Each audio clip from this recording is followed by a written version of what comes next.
for me. I love Merle Hodges. It's devastating for me. Go ahead. That's why I'm going to try to be gentle with this.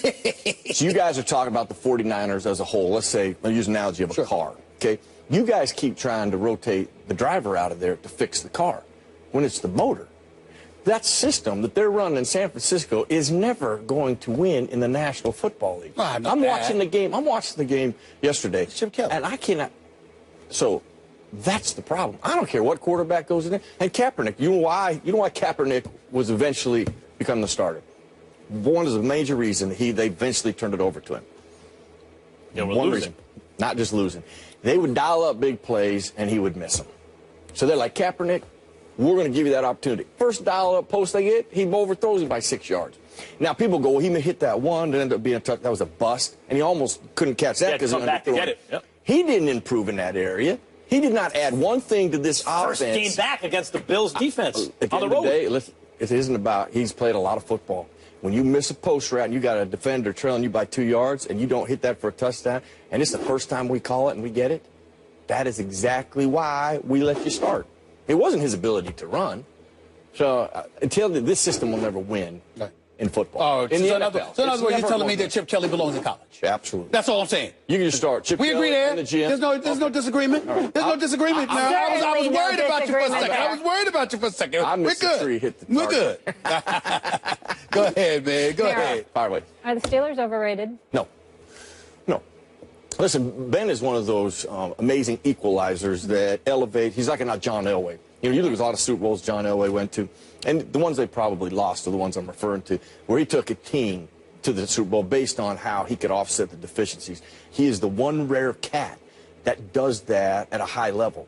When you lose him, and the way he's playing now, which is, I think, very misunderstood. I think everybody thinks Big Ben moving around, making plays. Ben hasn't done that for 3 years. Ben has been beating people with his mind and his arms, which gives him a real good chance of coming back from this injury a lot quicker than normal. You know, if this is 5 years ago, I'd be like, boy, he's going to have to be completely healthy before he returns. Well, not because he doesn't have to cut, move, and do all the things he used to. He could get back on the field a lot quicker, but when he's on the field, he'll be able to. He makes them a legitimate contender. Without him, this is a very sub-average team right now. Let me say this. We know I love my Steelers.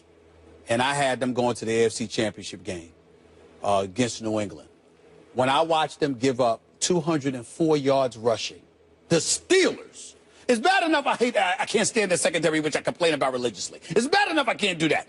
But for a rookie, in J.I., 204 yards rushing, I don't know how to feel right now. I'm not going to jump completely off the wagon, but I'm worried about them. And I'm worried about something else, too.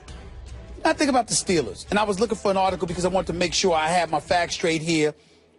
Marquise Pouncey, one of the highest paid centers in the game, paid in 2014.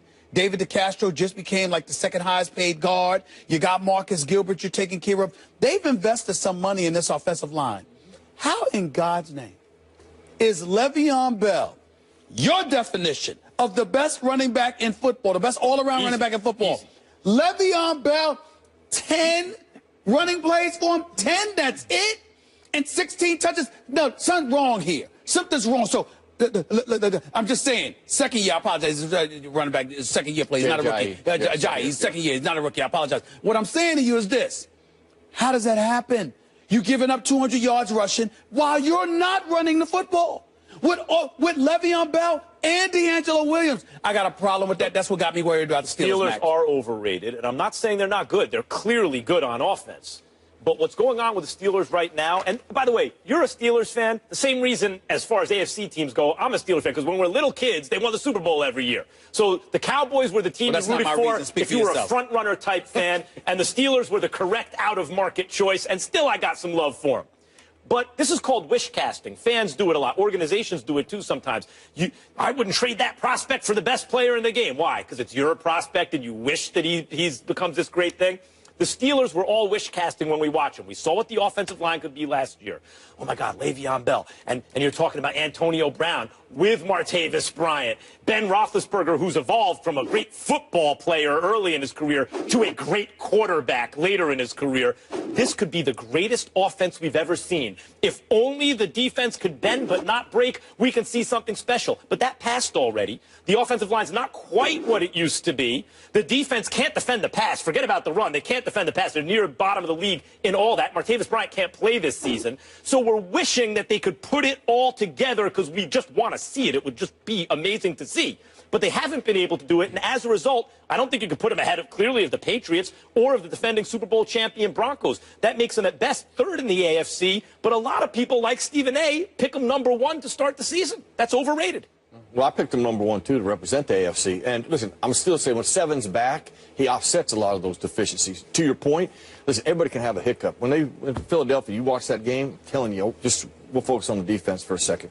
Their defensive line got mauled. Their linebackers were standing in quicksand. You're like, man, what made the Steelers great, actually, when they had the great defenses, two things. Their ends were anchors. You couldn't move. Footers. You could not move them. And their linebackers, this was talked about. Lambert, every defensive Ham. quarter.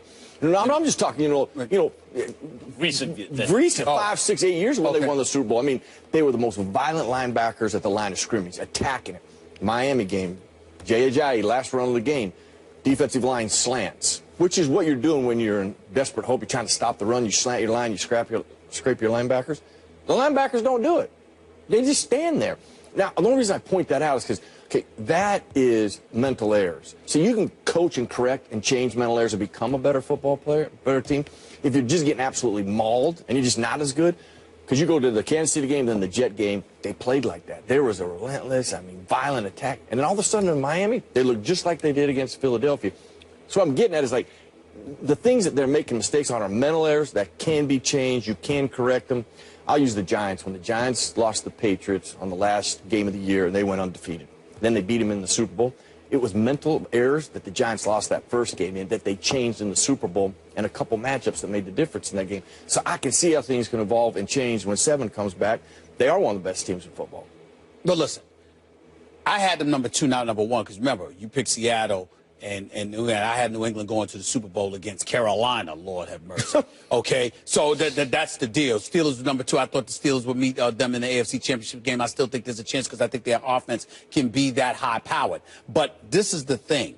When you have a suspect defense, whether it's in your linebacking core or your secondary, you offset that to some degree. How? Ball control, offensively, running the football. And the fact that they're getting away from that, which is pretty much their identity, because even though they can throw the football, and we know that Big Ben likes to put it up there and likes to go deep, when you got Le'Veon Bell and when a guy like D'Angelo Williams has proven how reliable he is and what he can bring to the table, because he really could be a starting running back in this league if he was playing most other places. When you look at it from that perspective, there is simply no excuse not to give the ball more to your running backs. No excuse for that. And not only that, it'll limit the chances Big Ben takes, because over the last couple of years, Merrill, when he takes chances, sometimes it's not working out for him.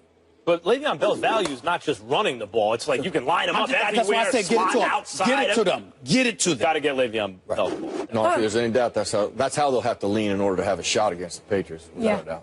Have to. Because there's going to be maybe no #7, but there will be a #12. And Tommy Brady. Merrill Hodge, thank you for breaking it down for us. By the way, that damn Landry Jones. Could you do something, Landry Jones? Please. I mean, when Stephen A. calls people up, they do step their game up. Listen, Landry Jones, could you do something? Oh, my God. You got Antonio Brown, you got Coates, you got everything. You got Le'Veon, you got an offensive line, you got D'Angelo. I mean, it's you, Landry Jones. Could you step up and act like you got a job? Please. Coates. Had him in daily Pretty fantasy please. at any Oh, point. my Lord. I can't take it. I'm He's just saying. He you. depresses me. We asked you, He which really does. reaction from Sunday did you have the biggest problem with Cam, Odell, or Sherman? Those results after the break. Stay here.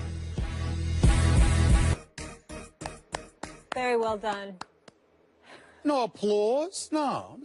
They got to earn their stripes. By the way, What? we gotta I need to see some of the ladies out there in these videos. Yes. Remember, we're gonna have a male and a female winner. So I need to see some ladies up in there as well. We know we've got viewers. Right. We want to see from them. I'm with you. Listen. Thank you for calling that out. Meanwhile, Richard Sherman's outburst on the sideline, Odell Beckham's penalty for taking his helmet off, and Cam Newton's Super Bowl-esque press conference. We asked you guys to vote on Twitter. Which one did you have the biggest problem with? And the results are in. Cam, 41%, Sherm, 34%, OBJ, 25%. Do you agree, Stephen A? Of course I don't. I mean, they're obviously agreeing with Max, and, you know, our viewers are, some of our viewers are entitled to be ignorant from time to time, and this is one of those situations. They're wrong. I mean, the fact of the matter is that I don't really have much of a problem with what happened with Cam yesterday. Not yesterday. I just don't.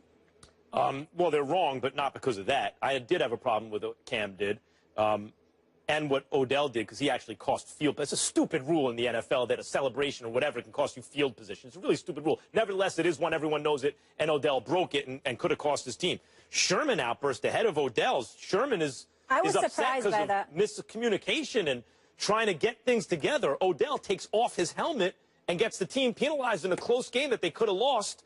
I think Odell's was worse than Sherman. I just look at Cam, and I think that Cam is bringing attention to the Carolina Panthers and their ineptitude in the offseason. They were feeling themselves with the reigning NFC champions. We can afford to be a bit laissez-faire and a bit arrogant in that regard, and I think that Cam Newton is frustrated having to eat up all the attention that comes his way with the territory. because of it. Well, He's the face of the franchise. He was very nearly and may still be the face of the entire league, the face of the NFL.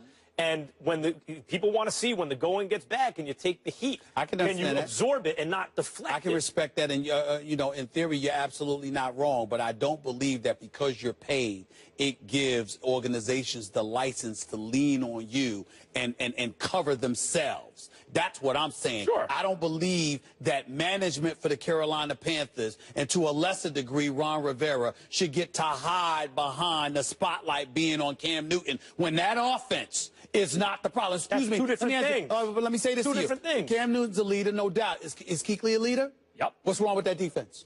Because it ain't the offense that's the problem with the team. But Thomas Davis, I love Thomas Davis. He's big time. And him and Kuechly are playing, by the way. But shouldn't they be made to answer for their defense? Everyone knows the quarterback is the biggest star on the team. They're the one who's going to have to talk. They're the one who's going to have to say how great everyone else is when it's good and how bad they are when it's bad, whether it's true or not. This is the way it's always been done, and it seems to work for the great ones. And if Cam wants to do it another way, fine. But then you got to do it while you're winning.